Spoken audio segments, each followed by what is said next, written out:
ఓం నమ శివాయ. ఓం నమ శివాయ. హర మహాదేవ శంభో శంకర. నమ శివాయ. ఓం నమ శివాయ. ఓం నమ శివాయ. ఓం నమ శివాయ. ఓం నమ శివాయ. హర హర మహాదేవ శంభో శంకర. హర హర మహాదేవ శంభో శంకర. ఓం నమ శివాయ. హర హర మహాదేవ శంభో శంకర. ఓం నమ శివాయ.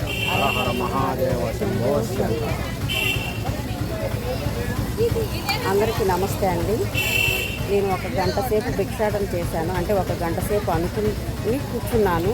ఒక గంట సేపు భిక్షాటన చేస్తానని స్వామివారికి. నేను ఒక గంట సేపు అనుకుని భిక్షాటన చేసి శివయ్య హుండీలో వేసి వచ్చాను. ఓం నమ శివాయ. హరహర మహాదేవ శంభో శంకర. ఓం నమ శివాయ. అరుణాచల శివ. అన్నామలై ఉన్నామలై. ఓం నమ శివాయ. తండ్రి, నీ ముందు నేను ఎన్నిసార్లైనా తల ఉంచుకొని చూసుకుంటాను. ఓం నమ శివాయ.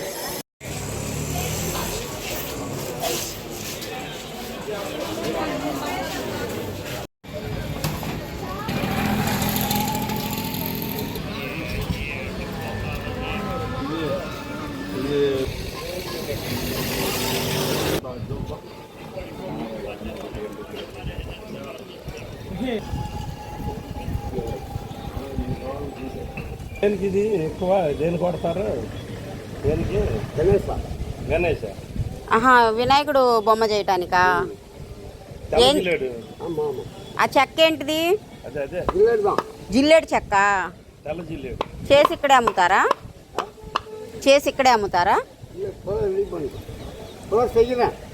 ఆహా, ఇది షాప్ కదా, ఇక్కడే చేసి ఇక్కడే అమ్ముతారు.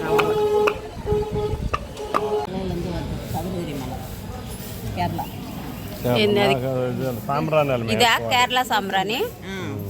ఇది నల్లది எல்லாமே அங்கிருந்தே வருது. ఇది ఇది அது குகிலம்.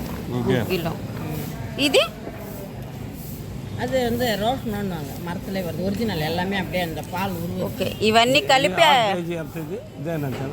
అన్ని కలిపితే ఏదైనా 200 కేజీ 400 ఏదైనా. ఇది ఇది కుబేర సాంబ్రాణినా? ఈ రెండు అమ్మవారికి వేస్తారు, ఎరుపు పసుపు. మరి అదేంటిది ఈ ప్లేట్లోది? అదిగో సాంబ్రాణిలో ఎన్ని రకాలు ఉంటాయని నేను ఇప్పుడే చూశాను. మనకు సాంబ్రాణి 2 రకాలు, గుగ్గిలం అంటాం, సాంబ్రాణి. అంతే, మనం గుగ్గిలం సాంబ్రాణి అంటాం. అరకిలో 200 ఏదైనా అంతా ఒకటే రేటు.